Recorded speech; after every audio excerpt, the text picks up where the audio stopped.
देखिए, जब हम लोग कोई भी एप्लीकेशन इस्तेमाल कर रहे होते हैं ना, फर्क करते हैं कि हम लोग टिकटॉक इस्तेमाल करते हैं, फेसबुक इस्तेमाल करते हैं, यूट्यूब इस्तेमाल करते हैं, वहां पे वो केबी, एमबी और जीबी का डेटा जो होता है वो इस्तेमाल हो रहा होता है और पीछे नोट भी हो रहा होता है, यानी कि उसको काउंट भी किया जा रहा होता है। हम लोग जब उस एप्लीकेशन का इस्तेमाल करते हैं तो हमें कोई कहानी सुनने को मिलती है, खबर सुनने को मिलती है,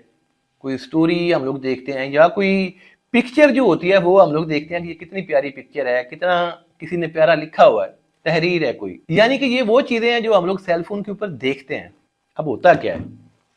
एक साइड तो ये वाली है सेल फोन वाली के जिसके ऊपर जीबी इस्तेमाल हो रहे हैं, यानी कि डेटा जो है वो इस्तेमाल हो रहा है, और दूसरी साइड के ऊपर एक मेमोरी कार्ड जो है वो हमारे अंदर भी है,